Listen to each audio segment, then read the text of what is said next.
2024 లేదా 25లో డిగ్రీ లేదా బీటెక్ చదివారా? సాఫ్ట్‌వేర్ జాబ్ కోసం ఎదురు చూస్తున్నారా? అయితే కోడ్‌జ్ఞాన్ 100 డేస్ కోర్సులో చేరండి. జాబ్ సాధించండి.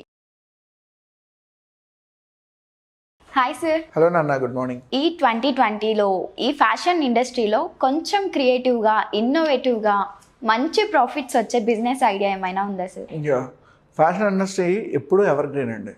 ఇంచుమించుగా మీరు చూడండి, రేమండ్ అనే బ్రాండ్ ఎప్పటి నుంచో ఉంది. బట్ ఈ రోజుకి ఈ సూట్స్లో రేమండ్ అనేది టాప్లో ఉంటుంది ఇండియాలో. నేను ఒకనొక టైంలో పియర్స్ బ్రాస్నన్, జేమ్స్ బాండ్ పెట్టి కూడా అడ్వర్టైజ్మెంట్ తీశానంటే ఇండస్ట్రీ అంత పెద్దది. అట్ ద సేమ్ టైం మీరు విమల్ బ్రాండ్, ఈరోజు రిలయన్స్ వాళ్ళు ఎంత ఇన్ఫ్రాస్ట్రక్చర్ సాధించినా వాళ్ళు ఫస్ట్ స్టార్ట్ చేసింది టెక్స్టైల్ ఇండస్ట్రీతోనే. సో ఈ టెక్స్టైల్ ఫ్యాషన్ ఇండస్ట్రీ ఇంచుమించుగా 90% ఎవర్ గ్రీన్గానే ఉంటాయి మాకు మంచి స్ట్రాటజీతో మార్కెట్లో కనుక వెళ్తే. అయితే మీరు చెప్పినట్టు యాజ్ ఆఫ్ నౌ ఈ ఫ్యాషన్ ఇండస్ట్రీలో మనం ఇన్నోవేటివ్గా ఏమైనా ప్రొడక్ట్స్ లాంచ్ అయ్యొచ్చా అంటే, రీసెంట్గా మెక్సికో, జర్మనీ ఈ ప్లేసెస్లో వేగన్ లెదర్ అని కొత్తగా ఒక మెటీరియల్ తయారు చేస్తున్నారు. Vegan fabric. జనరల్గా లెదర్ ఎలా తయారు చేస్తారు అంటే, స్లాటర్ హౌస్ నుంచి కానీ యానిమల్ చనిపోయిన తర్వాత లేదా ఉన్నదాన్నే చంపేసి స్కిన్ తీసి దాన్ని ప్రాసెస్ చేసి లెదర్ ఐటమ్స్ కింద సేల్ చేస్తూ ఉంటారు. దీనికోసం ఎన్నో యానిమల్స్ని చంపాల్సి వస్తుంది. అవును.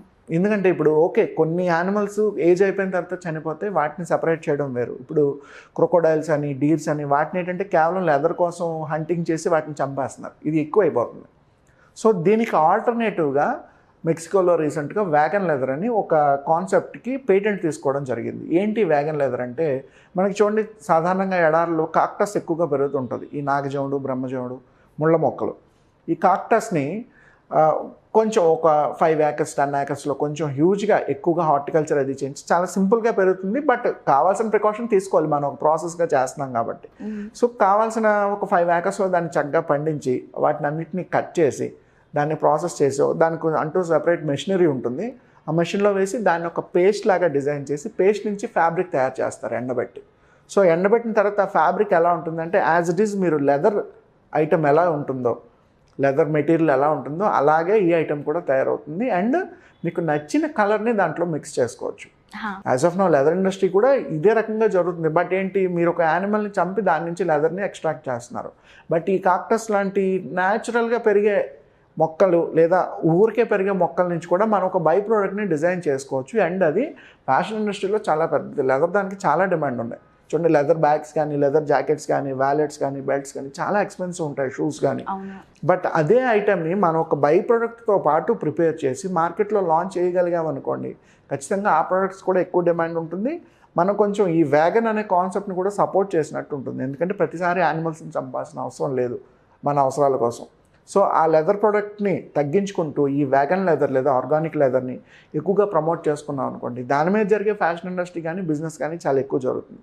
సెకండ్ థింగ్, మీరు చెప్పినట్టు చాలా ఏరియాల్లోని అన్ని రకాల పంటలు పండవు. కొన్ని బ్యారన్ ల్యాండ్స్ ఉంటాయి, అక్కడ అన్ని రకాల పంటలు పండవు. బట్ ఈ నాగజవుడు, బ్రహ్మజవుడు మొక్కలు ఎక్కడైనా పండుతాయి. ఎడారుల్లోనే పండాయంటే ఎక్కడైనా పండుతాయి. సో ఆ ఏరియాకి తగ్గట్టు మనం ఒక 5 villages 10 villagesతో మనం మాట్లాడుకుని ఒక చిన్న ప్లాంట్ సెటప్ చేసుకున్నా సరే, బ్యాంక్ లోన్ అది తీసుకొని సబ్సిడీతో ఒక చిన్న ప్లాంట్ సెటప్ తీసుకొని నియర్ బై ఏరియాస్ అన్నింటిలోని కాక్టస్ని కనుక మనం హార్టికల్చర్ చేయించి ఈ ఇండస్ట్రీ కోసం వాటిని ప్రాసెస్ చేసి ఒక వేగన్ లెదర్ మెటీరియల్ని మనం తయారు చేసి దానికి కావాల్సిన కలర్ కాంబినేషన్స్, స్టిచ్చింగ్స్ అదంతా సెపరేట్. ఫస్ట్ ఆఫ్ ఆల్ ఆ బై ప్రోడక్ట్ని కనుక మనం ప్రిపేర్ చేసి ఎవరికైనా ఇచ్చామనుకోండి, స్టిచ్చింగ్ ఇండస్ట్రీస్ వాటికి తగ్గట్టు బెల్ట్స్ అని, వ్యాలెట్స్ అని, లేదంటే జాకెట్స్ అని, లేదు అంటే హ్యాండ్ బ్యాగ్స్ అని, పర్సులు అని, ఇలాంటివన్నీ కూడా తయారు చేసుకుంటుంది. అండ్ వాటిని మనం ఒక ఆర్గానిక్ ప్రోడక్ట్గా చూపించి మార్కెట్లో సేల్ చేసుకోవడానికి ఒక యూఎస్పీ కూడా ఉంటుంది. You can simply say it is an organic leather, you can simply say it is a wagon leather. అంటే మొక్కల నుంచి తయారు చేసిన లెదర్ అని మీరు ఒక యూఎస్పీని కూడా మార్కెట్లో బాగా ప్రమోట్ చేసుకోవచ్చు. యాజ్ ఆఫ్ నౌ అయితే ఇండియాలో ఇంకా స్టార్ట్ అవ్వలేదు ఈ సెగ్మెంట్. సో ఎవరైనా స్టార్ట్ చేయాలనుకుంటే దానికి కావాల్సిన ప్లాంట్ ఏంటి, మెషినరీ ఏంటి, ఆ డిజైన్స్ అన్ని మనం కన్సల్ట్ చేయొచ్చు. అట్ ద సేమ్ టైం లో కాస్ట్లో ఎక్కువ ప్రొడక్షన్ చేసి ఎక్కువ మందికి సేల్స్ కూడా చేయొచ్చు. ఎందుకంటే తొందరగా పాడైపోయే ప్రోడక్ట్ కాదు, లాంగ్ రన్ ఉంటుంది. మీకు ఆ లెదర్ ఐటమ్స్ తాలూకు మీద ఉండే కాస్ట్ ఒక 50%లో వీటిని ఇవ్వచ్చు. మీరు చూడండి, ఈరోజు ఒక మంచి షోరూమ్కి వెళ్ళి ఒక లెదర్ షూ అడిగారు అనుకోండి, 30,000 40,000 చెప్తారు. ఒక లెదర్ జాకెట్ అడిగితే 25,000 30,000 చెప్తారు. ఎందుకంటే వాటికి ఉన్న డిమాండ్ అలాంటిది.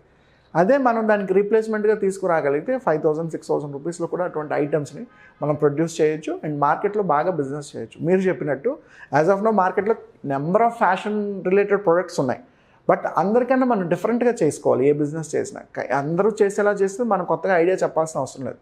సో కొంచెం డిఫరెంట్గా, ఇన్నోవేటివ్గా, అది అందరికీ యూస్ఫుల్ అయ్యే విధంగా ఒక బిజినెస్ ఐడియాని కనుక జనరేట్ చేసుకోగలిగితే యాజ్ ఆఫ్ నౌ ఆర్గానిక్ లెదర్కి మంచి డిమాండ్ ఉంది, కాంపిటీషన్ చాలా తక్కువ ఉంది, తక్కువ కాస్ట్లో ఎక్కువ ప్రొడక్షన్ చేసుకోవచ్చు. Very good idea sir. ఈ వేగన్ లెదర్ అనేది చాలా క్రియేటివ్ ఐడియా. బికాజ్ యానిమల్స్ని చంపడం అనేది రియలీ ఇల్లీగల్. అది మనం ఈకోసిస్టమ్ ఏది డిస్టర్బ్ చేయకుండా ఇది మరీ చాలా good idea. Thank you so much sir. And బిజినెస్లో చాలా డౌట్స్ ఉంటాయి, చాలా క్వైరీస్ ఉంటాయి. ఎందుకంటే అది business is a long process. చాలామంది మేము ఒక బిజినెస్ చేయాలనుకుంటున్నాం కానీ మాకు ఎలా స్టార్ట్ చేయాలో తెలియట్లేదు, లేదా మేము ఆల్రెడీ బిజినెస్ చేస్తున్నాం బట్ ప్రాఫిట్స్ లేదు, టార్గెట్ కస్టమర్స్ ఎవరో తెలీదు, కాంపిటీటర్స్ ఎవరో తెలీదు. సో ఇలాంటి క్వైరీస్ అన్నీ మీతో పర్సనల్గా డిస్కస్ చేయాలి అంటే ఏమన్నా ఛాన్సెస్ ఉన్నాయా? నైస్. మీరు చెప్పినట్టు జనరల్గా ఒక బిజినెస్ని డెవలప్ చేయాలంటే ఇనీషియల్గా వాళ్ళకున్న ఛాలెంజెస్ ఏంటో మనం తెలుసుకోవాలి. సపోజ్ ఈరోజు మీరు వచ్చి సార్ ఒక ఐడియా చెప్పండి అంటే మనం షార్ట్గా వీడియోకి సంబంధించి ఒక 5 minutesలో మనం ఏదైనా మాట్లాడచ్చు. బట్ మీరు ఆ బిజినెస్ని స్టార్ట్ చేయాలంటే ఈ 5 minutes ఇన్ఫర్మేషన్ సరిపోదు. ఖచ్చితంగా మీతో ఒక 2 to 3 hours ఇంటరాక్ట్ అయితే తప్ప ఎటువంటి ఐడియా చెప్పగలమో సజెస్ట్ చేయదు. అండ్ మీరు ఏ స్టెప్స్, ప్రొసీజర్స్ ఫాలో అవ్వాలో మీకు క్లారిటీ ఉండదు. సో ఎవరైనా ఈ బిజినెస్ లేదా స్టార్టప్ రిలేటెడ్ ఎంక్వైరీస్ ఉంటే ఫస్ట్ ఆఫ్ ఆల్ మన అపాయింట్మెంట్ తీసుకొని కన్సల్టేషన్కి రావచ్చు. We do online or offline 1-to-1 consultations. ఈ 1-to-1 కన్సల్టేషన్స్లో మీకు కావాల్సిన ఇన్ఫర్మేషన్ ఏంటి, మీరు ఏ లొకేషన్ నుంచి వచ్చారు, మీరు ఏ ప్రోడక్ట్ స్టార్ట్ చేస్తున్నారు, ఆ రా మెటీరియల్ తక్కువ కాస్ట్కి ఎక్కడ దొరుకుతుంది, ఎక్స్పోర్ట్ చేసేటప్పుడు వాటి రేట్స్ ఎలా ఉంటాయి, ఎక్స్పోర్ట్లో మనకి ఎవరెవరు డీలర్స్ లేదా డిస్ట్రిబ్యూటర్స్ ఉన్నారు బయట కంట్రీస్లో, కావాల్సిన లైసెన్స్లు ఏంటి, పర్మిషన్స్ ఏంటి, లేదా ఎక్స్పోర్ట్ బిజినెస్ కాదు ఏదో ఫుడ్ రిలేటెడ్ అనుకుందాం, మార్కెట్లో ఎంత ఇన్నోవేటివ్గా వాటిని మనం సేల్స్ చేసుకోవచ్చు, మార్కెటింగ్ ఎలా చేసుకోవాలి, బ్రాండింగ్ ఎలా చేసుకోవాలి. ఒక బిజినెస్లో నెంబర్ ఆఫ్ ఛాలెంజెస్ ఉంటాయి. ఈ ఛాలెంజెస్ అన్నీ కూడా 1-to-1 ఇంటరాక్షన్లో ఐదర్ ఆన్లైన్ కానీ ఆఫ్లైన్ కానీ బ్రీఫ్గా కన్సల్ట్ చేయడం జరుగుతుంది వాళ్ళకి. లేదు ఈ కన్సల్టేషన్ కాదు సార్, మాకు ఫుల్ లెంత్లో ఇన్ఫర్మేషన్ కావాలి, 2 to 3 hours ఇంటరాక్షన్ మాకు సరిపోదు, ఇంకొంచెం బ్రీఫ్గా మేము బిజినెస్ గురించి తెలుసుకోవాలి అనుకుంటున్నామంటే ఎవ్రీ మంత్ కూడా 1 or 2 days మనం ఒక బిజినెస్ వర్క్షాప్ కూడా కండక్ట్ చేస్తాం. ఈ వర్క్షాప్లో ఏంటంటే ఏ బిజినెస్ అయినా సరే 30 daysలో ఎలా మొదలు పెట్టుకోవాలి, 30 days road map challenge for any business are startups అని 30 daysలో మనం Day 1 ఏం చేయాలి, Day 2 ఏం చేయాలి, సేల్స్ ఏంటి, మార్కెటింగ్ ఏంటి, వాటికి సంబంధించి మనకి చేయాల్సిన యాక్టివిటీస్, అసైన్మెంట్స్ ఏంటి. ఈరోజు మీకు సేల్స్ అనుకున్నాం, సేల్స్ మనం ఇంప్రూవ్ చేసుకోవాలంటే మనకు ఉండాల్సిన స్కిల్ సెట్ ఏంటి, లేదు బ్రాండింగ్ గురించి తెలుసుకోవాలనుకున్నాం, మన ప్రొడక్ట్ని బ్రాండింగ్ చేసుకోవాలంటే మనకంటూ కొంత బేసిక్ ఇన్ఫర్మేషన్ కావాలి. At the same time world వైడ్గా అసలు ఈ స్టార్టప్స్ ఏ కంట్రీస్లో ఎలా ఉన్నాయి, వేటి తాలూకా సక్సెస్ రేట్ ఎలా ఉంది, ఏవి ఎందుకు ఎక్కువ ఫెయిల్యూర్ అవుతున్నాయి, ఇండియన్ మార్కెట్లో ఇంత స్టార్టప్స్ ఎందుకు అగ్రెసివ్గా పెరుగుతున్నాయి, ఇండియన్ మార్కెట్ ఎలా ఉంది, గ్లోబల్ మార్కెట్ ఎలా ఉంది, ఇలాంటి ఎన్నో స్ట్రాటజీస్ కూడా ఆ వర్క్షాప్లో కవర్ చేయడం జరుగుతుంది. అట్ ద సేమ్ టైం ఒక 500 బిజినెస్ ఐడియాస్ ఉన్న ఒక బుక్ కూడా ఇవ్వడం జరుగుతుంది. సో మీకు ఆల్రెడీ ఒక ఐడియా ఉంటే నేను చెప్పిన టాపిక్స్ని మీ బిజినెస్ లాజిక్కి ఇంప్లిమెంట్ చేసుకోవచ్చు. లేదు మీ దగ్గర ఐడియా లేదు, కొత్తగా ఏదైనా ఇంప్లిమెంట్ చేద్దాం అనుకుంటే ఈ 500 బిజినెస్ ఐడియాస్లోంచి ఏదో ఒక ఐడియాని మీరు సెలెక్ట్ చేసుకుంటే దానికి సంబంధించి మళ్ళీ అడిషనల్గా సపోర్ట్ కానీ, ఇన్ఫర్మేషన్ కానీ, ఆ బిజినెస్ని ఎలా చేసుకోవాలో కావాల్సిన అడిషనల్ గైడ్లైన్స్ కూడా మీకు ఇవ్వడం జరుగుతుంది. సో ఇంట్రెస్ట్ ఉన్న పీపుల్ ఎవరైనా సరే కింద వచ్చిన నెంబర్ కనుక కాల్ చేసి మీ అపాయింట్మెంట్ కనుక బ్లాక్ చేసుకుంటే మీరు అపాయింట్మెంట్ లైక్ 1-to-1 కన్సల్టేషన్కైనా రావచ్చు, లేదా వర్క్షాప్ అయినా అటెండ్ అవ్వచ్చు. అక్కడి నుంచి నేను పిక్చర్లోకి వచ్చి మీకు కావాల్సిన ఇన్ఫర్మేషన్ లేదా రిసోర్సెస్ షేర్ చేయడం జరుగుతుంది మీ బిజినెస్కి సంబంధించి. Thank you so much sir. Thank you so much. Have a good day.